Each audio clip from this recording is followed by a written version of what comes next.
Hi, I'm Jonathan Roberts. Today I'm going to show you how you can set up an overhead camera over your keyboard for online piano lessons and for YouTube tutorials. I'll walk you through the whole process and set it up right in front of you. To start, what you're going to need is a microphone stand. Just about any garden variety microphone stand will do. If you can get one with a heavy bass, that's a bonus. This one is not a heavy bass. You'll understand why in just a minute why that is desirable. Next, you're going to need a camera, preferably a webcam. This is the Logitech C920, and at the bottom you'll see one of these common, I'm not really a camera geek so I don't really know what these are called, just standard hole that one screws things into for cameras. And then you're going to need an adapter that will allow you to connect the camera to your microphone stand. And the next part is entirely optional, just because of the lighting of my studio. I really like to have this. It's a lighting kit. Don't laugh too hard. It's going to look like overkill. This is the Ready Cool 4-lamp fluorescent light kit, complete with barn doors. And I'll put links to all of these things down in the comments for you, so don't feel like you need to write anything down. And also don't feel like you need to do anything exactly the way I'm doing in this video. There's a lot of room for switching in and switching out and creative solutions if you don't have these exact items. And you can't really see it in the frame of my camera, but right next to my bench I have my laptop on this little platform. I'll include a link to this too. I always forget what exactly this is called, but if you just look up laptop stand or DJ stand, it's all pretty much the same thing. It's kind of like a table, but it folds up quite easily, and its only purpose is really just to fit my laptop computer where I want it conveniently. So I will walk you through the whole thing. So first you want to set up your microphone stand. And then next we're going to screw on the adapter. And just to give you a closer look at this, on this end you're going to screw the microphone stand, and then on the other side this is what you're going to thread into your webcam or camera, or if you have an adapter that can slide in your smartphone, it's all pretty much standard, the little screw. So I'm going to put the adapter on my microphone stand. And feel free to fast forward past any of these parts if you don't want to watch me struggle with putting things together. Okay, that's nice and tight. And then just to show you up close, because I'm not really going to be able to show up close shortly, this is pretty flexible. It can bend around just about any angle, and then I'll be able to tighten it with this little screw right here. Okay, next I'm going to fasten the webcam on. It doesn't need to be perfect. I can always adjust it later. But again, this part of my adapter is going to go right in this hole at the bottom of the webcam.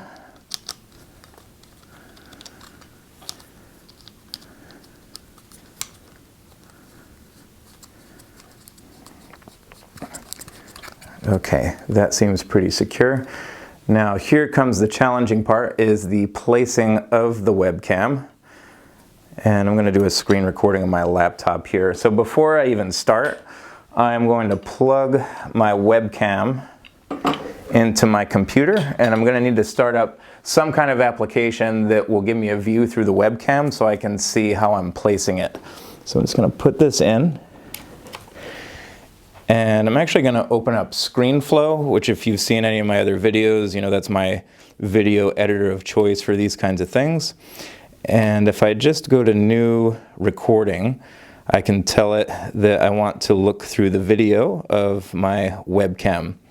And you can really use anything you want for this. For my purposes, I find that ScreenFlow gives me the widest view. Sometimes I find that with FaceTime or with Zoom, it kind of gives me that vertical look, so I'm not really sure if I'm getting the entire keyboard or if I'm just getting a portion of it. Okay, so now I can kind of get sort of a sense through my ScreenFlow app what my webcam's looking at. And actually one thing with the Logitech, when you plug it in, you need to make one little adjustment or it does this kind of funky blurry thing. I'm just going to adjust that really quick.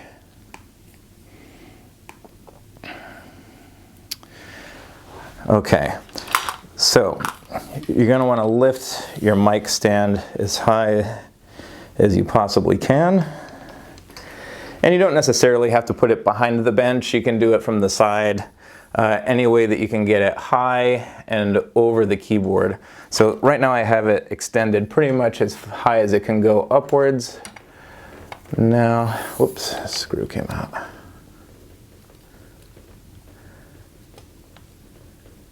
Okay, there we go.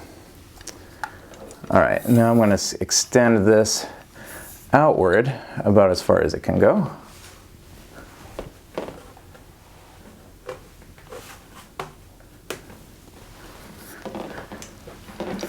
And at this point, it's probably looking pretty ridiculous because the webcam's just kind of hanging wherever. You just have to experiment until you find sort of that sweet spot. And then really make sure that everything's tight before you let anything go. Okay, so now I'm going to fool with my webcam placement.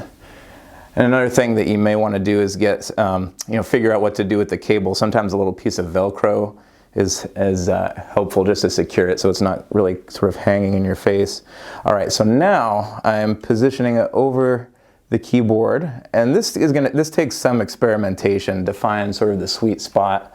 I think this is actually pretty decent, so I'm going to go ahead and tighten that on the adapter screw.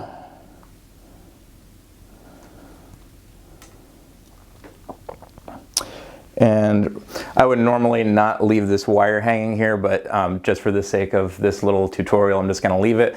But again, you can experiment with your laptop placement and figure out sort of where the best place is for you that you want to put that. So looking at my computer, I think that looks pretty decent, at least for this sort of quick setup. Now, one thing that drives me nuts in my studio, especially at night, it happens during the day too, just with where the window is and everything, is this shadow right here, especially if I'm making something for YouTube that's going to live on there for a while. So that's where the lighting kit comes in, which seems a little extreme, but it actually works out quite nicely to light the keyboard evenly. So I'm just going to plug that in. And I think you'll see the difference right away.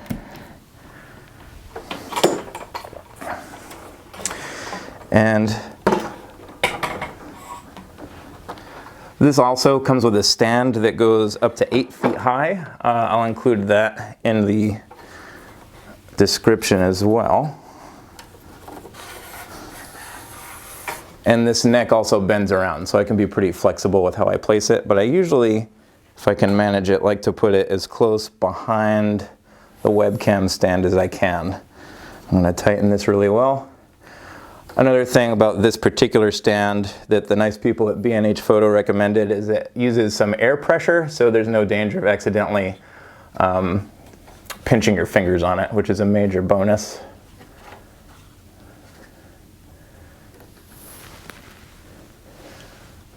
And this lighting kit has 4 lights in it. I can either light up all 4 at once, I can light up the middle 2 by themselves or the outer 2 by themselves, and then I can kind of play around with the lighting with these flaps that I think are called barn doors.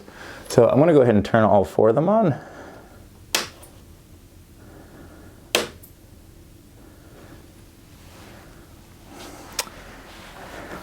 And now I can make any other adjustments I think I may need to make. Now if you see here, there's this little glare here. That's from the light that's in my actual room. So what I'm going to do is I'm going to turn that light off so I get sort of an even lighting without any other glares. And I can also play around with these flaps so I can get a little less of me, bring a little more focus on the keyboard. And again, there's endless experimentation that you can do with this. And at least for an online lesson, that looks pretty good. I might play around with it a little bit more. If I wanted to do something like a YouTube video, maybe get it a little more centered or something like that.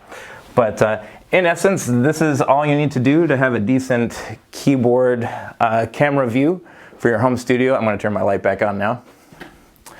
But there's a lot of variation you can do with this. The particular webcam that I'm showing you is tremendously out of stock, to the point where it's normally $70. Now it costs about $250 to $300 to get your hands on one. So there's a lot of changing around, a lot of creativity you can use. If you can't find a webcam, if you have a phone and some duct tape, go nuts. If you need some guidance on how to set up your phone as an alternative camera to serve the same purpose as the webcam, you can take a look at another tutorial that I made on how to do that with Zoom. Again, I'll also put that in the description below. Hope you found this helpful, and if you did, please consider subscribing to our YouTube channel. It would mean a whole lot. We're working on cranking more of these videos out in the days to come. Thank you so much for watching. I'll see you in the next one.